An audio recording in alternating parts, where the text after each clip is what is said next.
শেখ হাসিনাকে নাস্তিক বলার বিতর্কিত তথ্য পুরো দেশে তোলপাড়। 2025 সালের 29 জানুয়ারি এক চমকপ্রদ প্রতিবেদন প্রকাশিত হলে পুরো দেশ তোলপাড় হয়ে যায়। হ্যাঁ, ঠিকই শুনেছেন, বাংলাদেশের প্রধানমন্ত্রী শেখ হাসিনার নামের পাশে একটি শোকিং তথ্য প্রকাশিত হয়েছে, যা এখন দেশের সবচেয়ে বড় আলোচনার বিষয়। তথ্যটি বলা হচ্ছে, বাংলাদেশের পুলিশ কর্তৃক ব্যবহৃত CDMS criminal data management system সফটওয়্যারে নাস্তিক হিসেবে চিহ্নিত করা হয়েছে শেখ হাসিনাকে। এখন আপনি হয়তো ভাবছেন, এটি কি সত্যি?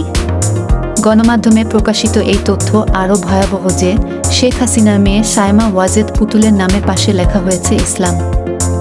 তবে তার ছেলে সজীব ওয়াজেদ জয়ের ধর্মীয় পরিচয় উল্লেখই করা হয়নি। তবে সবচেয়ে চমকপ্রদ বিষয় হচ্ছে, শেখ হাসিনাকে সিডিএমএসে হত্যাকারী হিসেবে চিহ্নিত করা হয়েছে। পিসিপিআর রেকর্ড অনুসারে শেখ হাসিনার নামের পাশে হত্যাকারী লিখে দেয়া হয়েছে। কিভাবে এমন একটি তথ্য তৈরি হলো? এটি কি শুধু একটি ভুল, নাকি এর পেছনে গভীর কোনো উদ্দেশ্য আছে? শেখ হাসিনার বয়সও রেকর্ডে 76 বছর হিসেবে উল্লেখ করা হয়েছে এবং তার ছবি সিডিএমএসে অন্তর্ভুক্ত করা হয়েছে। কিন্তু এই তথ্য কতটা সত্য? পুলিশ কর্মকর্তারা জানাচ্ছেন, সিডিএমএস একটি অত্যন্ত গুরুত্বপূর্ণ এবং গোপনীয় সফটওয়্যার, যেখানে অপরাধীদের সমস্ত তথ্য সংরক্ষিত থাকে।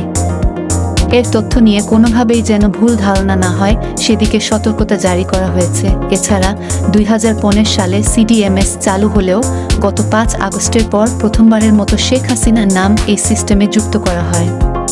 তখন থেকে তাকে হত্যাকারী, হত্যার চেষ্টা এবং হত্যার নির্দেশদাতা হিসেবে দায়ী করা হচ্ছে বিভিন্ন মামলায়। এই সমস্ত বিস্ময়কর তথ্য সম্পর্কে ঢাকা মহানগর পুলিশের উপকমিশনার মিডিয়া মুহাম্মদ তালেবুর রহমান জানিয়েছেন, পিসিপিআরের তথ্য পুলিশের অভ্যন্তরীণ গোপনীয় বিষয় এবং এসব তথ্যের সত্যতা নিয়ে প্রশ্ন তুলে গণমাধ্যমে প্রকাশিত খবর সঠিক নয় বলে দাবি করেছেন।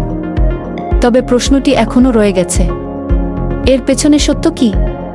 কিংবা এটা শুধু একটি ভুল তথ্য, নাকি এর আড়ালে অন্য কিছু আছে?